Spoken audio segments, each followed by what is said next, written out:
Okay, good afternoon, folks. I'm joining you from a very sunny Birmingham in a glass office where everybody is a silhouette, so apologies for that. But yes, we'll make a start. My name is Stuart Sutherland and I'm the head of the school's digital team, and I'm going to be your host for the day. Key point I want to make at the very start is that this is a relatively brief webinar to update trainers with trainees on the new curricula about changes to the assessment strategy on the STP. If you happen to be a trainee who's joined us this afternoon, and you started on the new curriculum last year, your webinar is next week on Tuesday the 12th at 1 p.m, where we will update you on the changes we're going through today and how they apply to 2022 starters. So today we're going to introduce the changes we're making, and these will be followed up very shortly with fuller details about these changes being published on the school website. Today we're not going to run a Q&A about these changes because we need you to read the details and really consume them before we want to continue the conversation with you about them. So our key task today is to introduce and summarize them for you and to let you know where and how you can find out more and continue the conversation upon the changes. And so to kick us off today, I'd like to hand you over to our interim head of school, Lisa Ayers, to make some introductory remarks. Thanks very Lisa, much, Stuart. Over to you. Thank you, Stuart, and welcome to everyone. Thank you for joining today. So just to let you know what we're actually going to be doing today and the purpose. So what we're doing is we're announcing some key changes to assessment for the STP. This is really going to be the start of what is an extensive programme of communication. You've heard there's already going to be a trainee webinar, and there'll be further communications with you all. We're sharing this work, and it's really been a result of a robust consultation that we've had and also feedback that we've received from the healthcare science community over the last year. We know that all of this work will need continuous improvement. So today is really just the start of a conversation around this. Next slide, please, Stuart. So this new assessment strategy is a part of a range of work that we're doing in the school, and it's to review, clarify and revise the standards and expectations for training and assessment on the STP programme as a whole. Okay, next slide, please, Stuart. So why are we having a new assessment strategy and why are we doing this today? Well, the strategy capitalises on the changes that have already been made to the programme, which have been introduced through the curriculum review. And I'm sure lots and lots of you were involved in that and very aware of the curriculum review and the new curriculum. So we'd like to have all of this fully developed for obviously the launch of the new curriculum. But as you know, that launched in 2022. So all of this work is now coming alongside that launch. The new assessment strategy fully completes this extensive phase of the curriculum review, so it is an extension to that. But we're obviously aware that we're not going to stand still, and this will be part of a phase of continuous improvement. Ultimately, we're doing this to maintain and enhance confidence in the healthcare science community, in the quality of the programme and also of the trainees that complete the STP programme. And we want to be able to respond to assessor feedback and move beyond the temporary changes that we had to put in place that were introduced in response to COVID. So this is the next stage forward and looking forward to the future. Thanks very much, Stuart. Okay, thank you very much, Lisa. And so now I'd like to hand you over to Chris Fisher, the school's curriculum manager, to initially introduce the work we're very shortly to publish on work-based assessment standards. So over to you, Chris. Thanks, Stuart. Let me see if my system is going to work for me today. There we go. So I'm just going to continue in Lisa's theme on continuous improvement for a moment and talk about the new curriculum. So as Lisa mentioned, introduced for most specialties in 2022 with microbiology coming online, I think any day now actually, which is very exciting. So this work is really a continuation of that theme. So during curriculum review, I spent a lot of time talking to a lot of you to develop the new content for the curriculum. I learned an awful lot of things that I think I will never quite fully understand. I also gained just a tiny little bit of insight into what it's like to be out there delivering the programme in all of your workplaces. And you in turn challenged me. You asked me various questions along the way about if we write this into the curriculum, how will we make sure somebody is doing it properly? How will we make sure somebody is doing this work as we intend as we write the curriculum? And we could answer a lot of questions with the curriculum content, but we couldn't answer them all. So this is a response to a range of issues we learned about during curriculum review. We also, when we introduced the new curriculum, took the opportunity to introduce a new structure to the programme. So this work also leans into that new structure. So in short, there are 3 changes that we are introducing. First of all, new standards for work-based assessments, and I'm going to talk about those in a moment. A new progression review process, and Stuart's going to walk you through that in a moment, and a new final assessment. So as Lisa said, this is very much about continuous improvement. However, I'm very aware that so far this has been relatively iterative. So I will also be introducing the mechanisms for a rolling programme of curriculum maintenance moving forwards. So I don't want to alarm anybody. This doesn't mean that the curriculum has changed or is changing. All those words on the page that you are just getting to grips with at the moment are going to stay the same. But what we are going to do is introduce the potential for change in the future to allow you to feed back into the curriculum and make sure it is meeting your needs and it is fit for purpose moving forwards. So we're moving forwards with a process of continuous improvement. So I'm going to focus on the work-based assessments today. So what work-based assessments issues were we wanting to address with this work? So first of all, in all those conversations we've had with you, we learned that the way in which work-based assessments are conducted is variable. And this is linked to our next point, that at the moment the school is providing very limited guidance on how work-based assessments should be conducted. So in the absence of information, you've all found your best route through conducting work-based assessments, and that means that there has been some variety in that. We have noted that in some parts there seems to be an absence of trust in the parts of the community about the quality of work-based assessments in the portfolio, and I think that is somewhat of a natural consequence of the first 2 points. If you are doing something different to your neighbour who is doing something different to your neighbour, then we're not quite sure what is happening and whether it is all to the same standard. We know that our trainees share these concerns as well. We hear that from our trainees. They're concerned about what they're learning and they're concerned about the assessments they're being asked to do and whether those are the same and up to the same standards as their peers. So there's a range of issues we wanted to address with these work-based assessments. Standards. Oh, too fast there. Stuart, can you take me back? So what do the STP work? Oh, I've gone far too far there. Apologies, I am in a technical knot in some heat here. I think I can get myself back. Bear with me. There we go. So to address these issues, the school has decided to create and support a set of work-based assessment standards for the conduct of work-based assessments. So I'll clarify this in a moment, but by work-based assessments, we mean DOPS, OCEs, case-based discussions, and the competencies as well. And we will be publishing these work-based assessment standards by the end of this September for you. So you may have picked up on the conversation we were having around external assessments for the STP. We expanded that to talk about digital recording as well. So I just want to be clear that we are not proceeding with that work.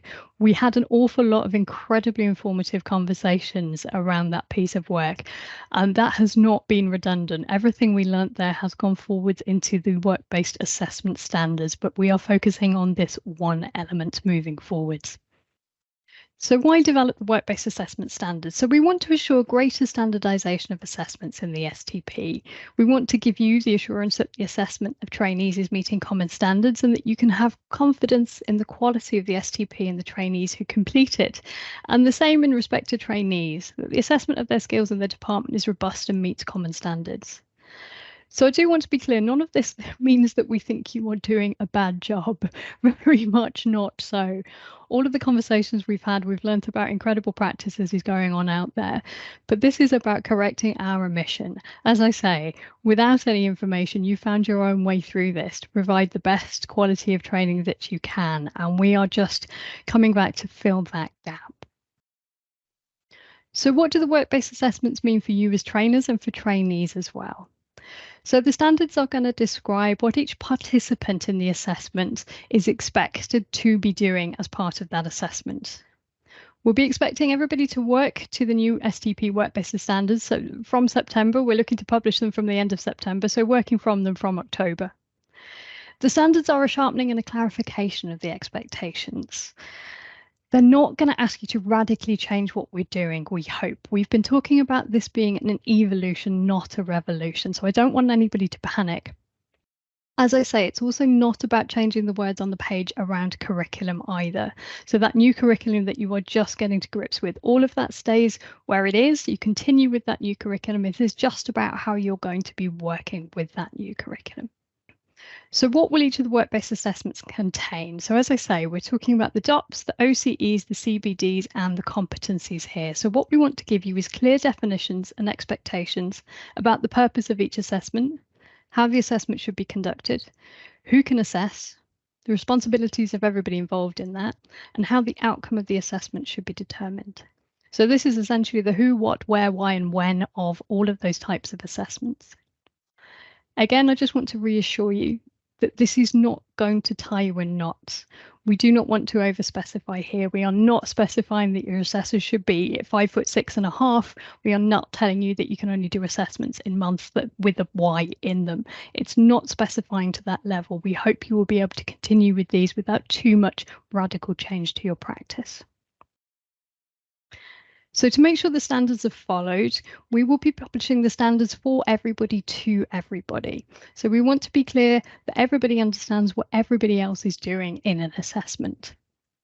We're going to expect all participants to follow the agreed assessment standards when working with the STP. And the standards are going to support everybody involved in the work-based assessment to understand and agree how they should be conducted. We will also be quality assuring the application of the standards via the e-portfolio. Okay, my last slide, and I suspect my most Marmite slide for you today. As part of this work, we will also be rebranding competencies. We, in future, are going to be calling competencies training activities. We've been quite literal here, training activities, activities that are undertaken during and for the benefit of training. So we will be rebranding competencies as training activities. We've heard for some time that the word competencies is just not quite fitting for the STP, and I know that it causes confusions with other systems that you have in operation in your workplaces. I've tried to have several conversations in the last few weeks, few months, where we have tied ourselves in knots talking about all the different types of competencies and competences that are in operation in a workplace. So we want to try and reduce some of that confusion. For those of you that are worried that we are losing some of the gravitas associated with this word, we will also be introducing a work-based assessment standard for training activities, which will set out the expectations for training activities as well. So these two things will work in partnership. So again, just to reiterate, this is the name of the thing only. It is not the words on the page. The activities that trainees will be undertaking will remain the same. It is simply the language we use to describe them, and this is changing. And we also know that this will not happen overnight. We made this decision several weeks ago, and I still can't get it quite right myself. But this is what we are going to be working to a future of, training activities rather than competencies in the future. So we will be transitioning our language, and we'll be working all of our materials forward with that. Thank you, Stuart. I think that's over to you, isn't it? It is. Chris, you're going to just give me control back there. Yes, I have to go. Lovely. Thank you, Chris. Right. Well, before I progress to summarise the changes we're making to the progression review process. So quite a lot to take in there, which is why what we want to do, as I said earlier, is introduce it today.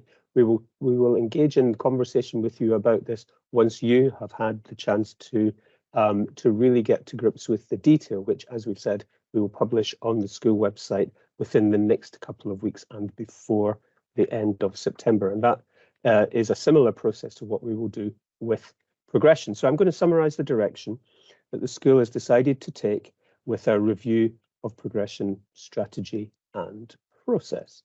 So why do we need to change, first of all? Well, we've got a new curriculum which has been written to as a sequence of modules in phases, and we want the progression review process to catch up effectively with the new shape of the new curriculum.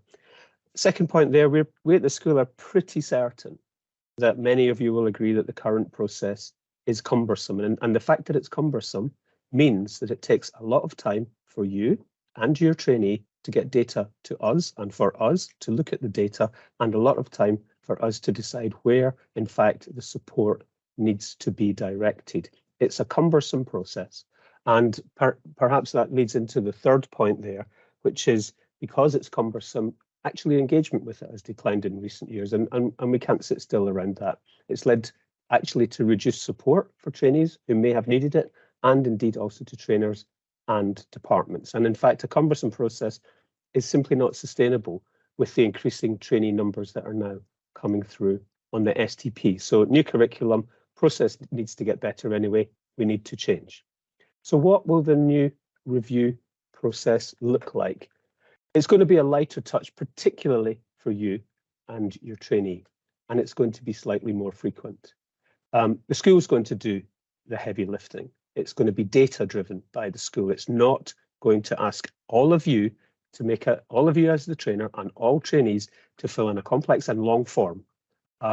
If your trainee is doing fine, they will almost not see this process as a very quick summary of it. The new process will set definite targets for ePortfolio module completion for set points. And rather than asking you all if you're doing okay, second last point there, if there is a concern that we need to know about from the HEI, from trainees, from yourselves and departments, that will be by exception, and we will set up appropriate communications and processes to allow you to report a concern at any point, rather than giving you this point at 18 months where we ask you lots and lots of questions. And because it's going to be lighter touch and much more driven by the school, we hope and we do expect actually that this will provide support in a timelier manner. We'll find out the small number of trainees who are struggling and where support and action needs to take place. So that's the overall summary. I'm going to give you a little bit more detail about it here. So what are we asking trainees and trainers to do? This slide will really cut to the chase of what this means for you and your trainee. In year one, we will need to have evidence that an end-of-year progress review meeting has taken place. So nothing radically different, if you like, from regular trainer-trainee meetings. But however, we will need this to be recorded via OneFile. And there will be an expectation, this is where perhaps there's the most change, rather than complete everything by the end of the third year, we now have some targets that trainees are being set for each of these progression review points. And you can see that at the point at which we conduct the end of year one progress review, we are looking for trainees to achieve 100% of their phase one rotation modules. Moving on to year two, it's rinse and repeat, so to speak, in that yet again we will expect there to be evidence of an end of year progress review meeting that will be recorded in OneFile, and there is an expectation that the phase two modules have been completed and that there is progress, as you can see there, we say 50%, that there is progress, a threshold level of progress on the core modules, and by core modules, the non-phase core modules. By those I mean the professional foundations module and the independent professional development module, and those are the primary activities that we are expecting trainees and trainers to do. Many of them, these are activities you will be doing anyway. You are supporting your trainee to complete modules. You are engaging in review meetings with trainees. We're asking you to record the review meeting, that there is a review meeting slightly differently at the end of year one. And rather than, as I said, the long form to fill in, we will set up a process so that if there are concerns, issues or problems, actually you can raise those with us at any time. So if you're doing that, what will the school do? Rather than this sort of landing out of the sky at the end of the year, we will trail this quite heavily through the year, and in particular at a 6-month check-in with all trainees. And by check-in, this is not any activity that's required of trainees. This is activity that trainees and trainers can expect from the school. This is a set of communications, reminders, and guidance to all trainees, reminding them about some core things, such as, do you have a training plan in place? You should have one. Have you received local induction? That you should be treated as supernumerary. There'll be some advice and guidance about health and well-being, and there will be a reminder, nice and early, in the middle of year one, about those end of year one progression requirements that I introduced you to on the previous slide. At the end of year one, then, all of the checks, if you like, are checks that we do. We're not asking you to complete a form, as I said. So we will be checking. We have the data. We'll look into one file. We'll run the reports we need to run, and we'll check that a progress review meeting has been held. There's a record of it there. We will check that phase one, the extent of progress on phase one rotations. We will also feed our model here to check that whether there are any HEI concerns, and similarly, if any concerns have been raised by either yourselves or trainees. And again, very similar for year two. We're checking there's a progress review meeting. We're checking the extent of one file progress against phase two modules and those core modules. Again, we're looking to see, by exception, whether there are any concerns raised by yourselves, the HEI, or the trainee.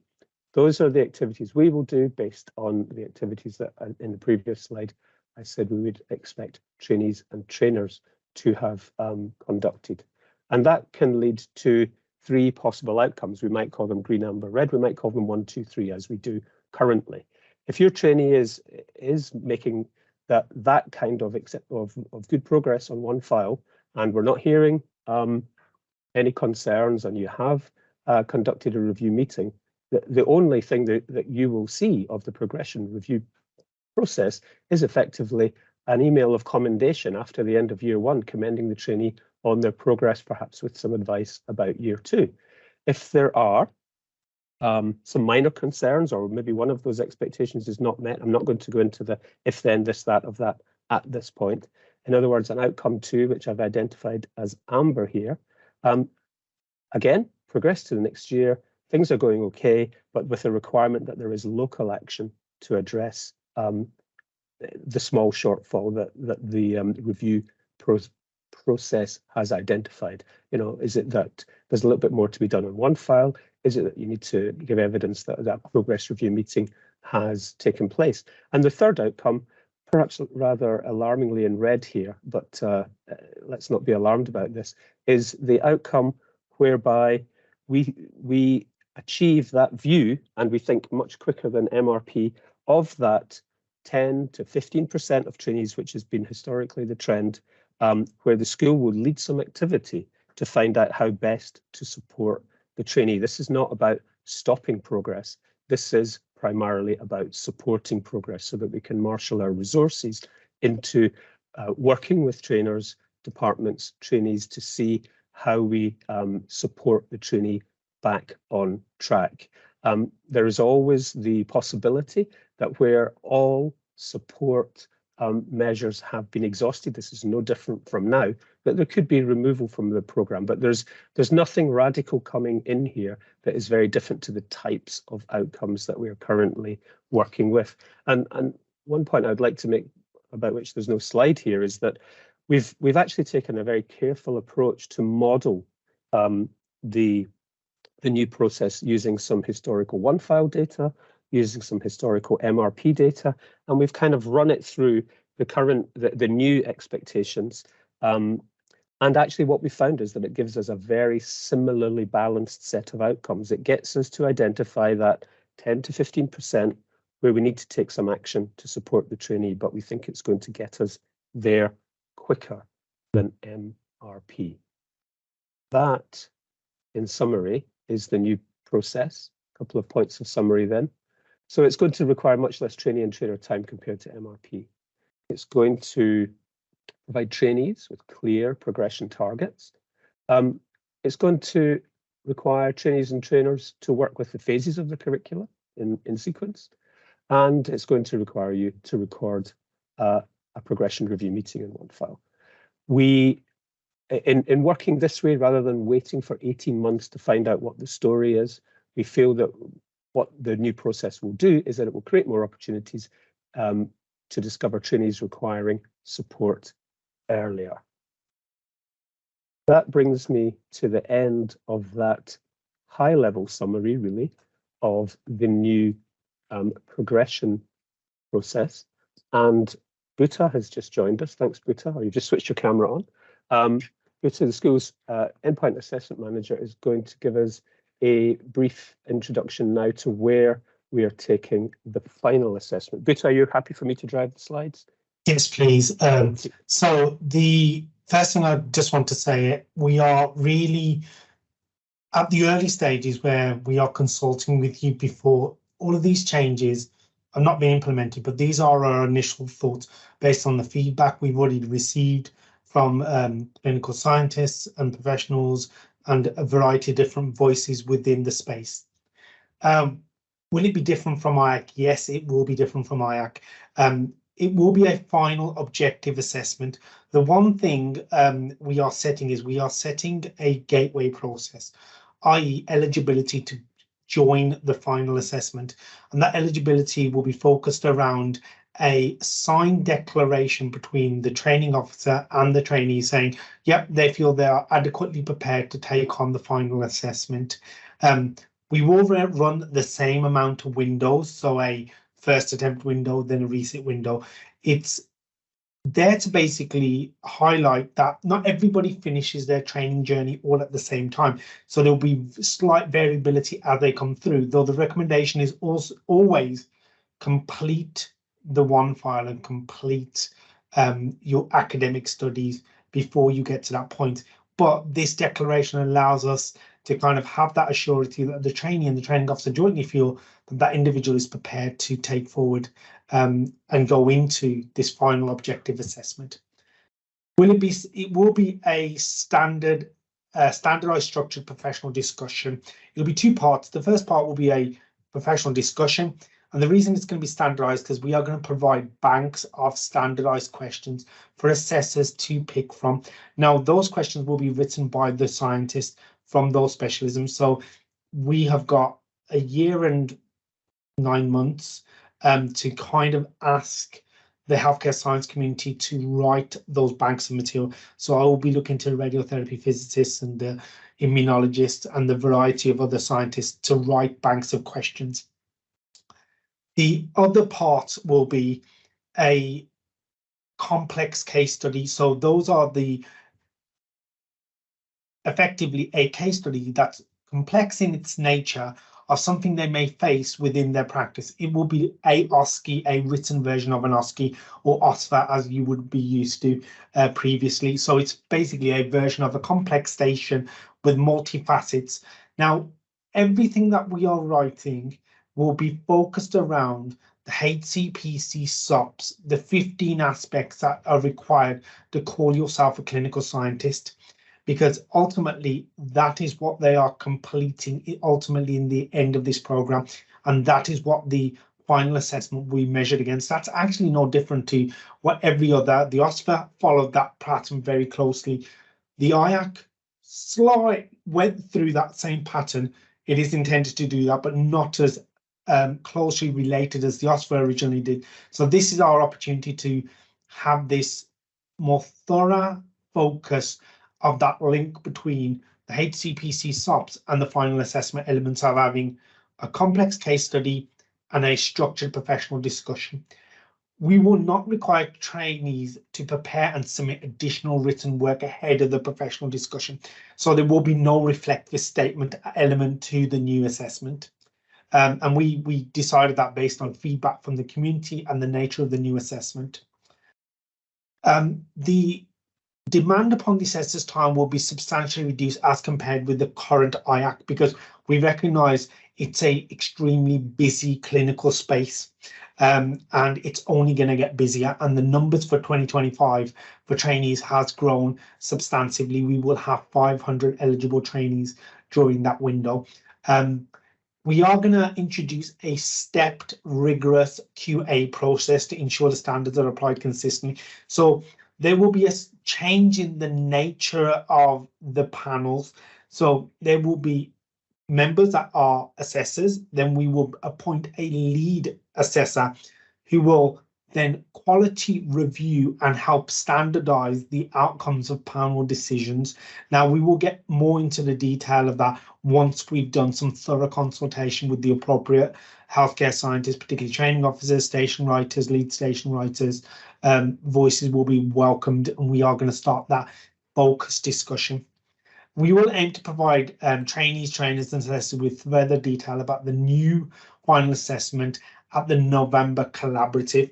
The only other thing I'd like to really kind of highlight is with this, the nature of this assessment is it is effectively going to be face-to-face, and that's the intent in where we're currently designing that process.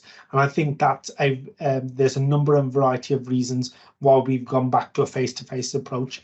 You know, assessment validity, integrity, and making sure that actually we house all the administrative burden and the delivery burden all around a set time frame rather than spreading it over a period. But we will invest more in the guidance, the structure, and the training aspects, particularly as this is a new type of assessment. Stuart, I don't think there is another slide, is there? Yeah. So in summary, how will these changes kind of affect you? Hopefully this assessment will mean less time from the trainer's perspective. It will more closely tie the assessment elements with the HCPC SOPs. The assessments themselves will be a clear two parts. The assessment questions will be predetermined with all the marking guidance by groups of specialists, and they will be going through an editorial process. That will go and standardize that approach. It increases the equity of the assessment itself. Ultimately, we are looking to make it more thorough but less burdensome overall. But I'm sure I will look forward to hearing from all of you when we do the stages of consultation, when we get into the writing and development stages. Thank you. Thank you very much, Boota. So we've given you, even though it's high level, there's a lot to take on there. This is the next slide I'm going to show you is a quick summary, which is perhaps better to read. So therefore, these slides will get on the school website ASAP. But I'm going to just show you a table which tries to, at this point, answer that question, who is affected by these changes. So the quick summary, the simple answers here are, if your trainee is from the 2021 cohort, it's old curriculum, it's no change, it's MRP, it's IAC. Jumping to the far right, conversely, those who are starting this week, their induction day is on Friday here in Birmingham. You're subject to the new progression process, the work-based assessment standards, and the new final assessment standard. We have therefore two groups that are a little bit more traditional, where we need to do a lot of detailed and careful communication. For example, microbiology, which transitions to the new curriculum effectively from this week for the 2023 starters, is subject to the old curriculum, therefore is subject to the MRP, and the school is at the point of being able to confirm exactly whether the final assessment for microbiology is to be the IAC or not, and so forth. We are very close to, we've been working on this, and in fact, even just today we were working on this, and we're very close to being able to confirm, and we'll communicate directly with all affected departments, trainers and trainees about those two items there, the work-based assessment standards and the final assessment by the end of this month. If you're a 2022 starter, if you're a trainee and trainer who started last year, the existing MRP process has to be used because you're a cohort in progress. However, the new final assessment will apply to people on the new curriculum. We will expect trainees and trainers to work towards the work-based assessment standards for the observed or in-person assessments, in other words, the DOPS, the OCEs and CBDs. We'll have no strong expectation that the standards that apply to training activities should apply to the 2022 cohort, because these are going to take the coming couple of months to bring in. They'll be in early enough for the 2023 cohort, but not the case for the 2022 cohort. I feel that that's all we should say about that today, because there's quite a few what ifs in here. I hope this table is a clear summary for you all about who is affected by what change, and we'll make sure that this goes on to the school website. I'm now going to hand you back to Chris to bring us to a close and tell you what happens next. Thank you, Stuart. So yes, just continuing in that theme of the communication you can expect from us coming up. Okie dokie, there we go. Okay, so further details for you. As Stuart said, we've given you a very high level summary today. This has had plenty of information in it, so probably a fair amount for you to take on board. We are going to get those work-based assessment standards, so the standards you should be following in the workplace, to you by the end of September. I'm going to be honest, I may not be sleeping much between now and then, but I am committed to getting them to you by the end of September. We will be publishing further details of the progression review by the end of October. Now, that is the finer details of the progression review. You've essentially heard everything you need for your end of things today. There isn't going to be a whole load of other things that we're going to ask you to do when we publish those details at the end of October. So you have heard everything that you need on your end of things to get started with that today. As Stuart mentioned, hopefully for most of you, you won't even know this is happening. As Boota's updated today as well, we will give you an update on the final assessment at the November collaborative event as well. So where can you get more information over the coming months? We will be publishing all of this on the school website. We are not expecting you to know when it has magically appeared. We will be sending you, sending those of you who are affected by the change that is published a direct email linking you to that published information. We will also be putting all of this information in our monthly memos. Now, I know this is an area where we can't necessarily win. Some of you think you get too many emails. Some of you think you get not enough emails. So we are going to try and make sure we are incredibly targeted with those emails and they are with you in a timely fashion. We're also going to be replicating all of these changes in our training, support and guidance. And that is starting this week with the induction for new trainees on Friday, which is always a very exciting event for us, and with the training standards which are going to be published soon. So you will start to see these changes being replicated in all of the training supportive guidance that we publish. So we know today has been an information giving session and we don't want that to stop there. So where can you continue the conversation? So to support you with this change, we are going to be continuing our monthly drop-in sessions for trainers. So some of you have attended these. They are usually towards the end of the month. In response to feedback, we will be varying the day on which we hold these. They are essentially a lunchtime open office hour where we are available on Teams and you can come and talk to us. You can come and ask any questions that you like. I can't always guarantee you an answer, but I can guarantee there will be somebody at the other end of the line to talk to you. So those dates will be on the website very shortly. We're also going to set up a series of short, sharp, focused explainer webinars. Each one's going to target a different element of these changes. We used this approach when we introduced the new curricula, and I hope you found it helpful. So we're going to repeat that here. So those webinar dates are going to be coming to you in the next couple of months as well.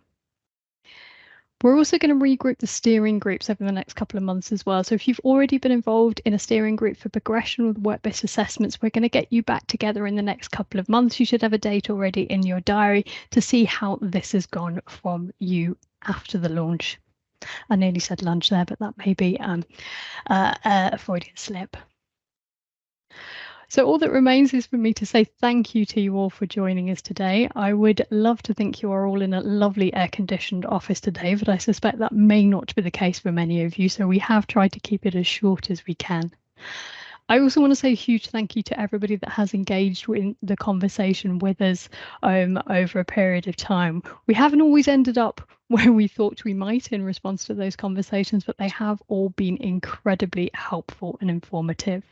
So thank you everybody for your time today. Thank you for engaging with us, and we will be in touch with you all shortly.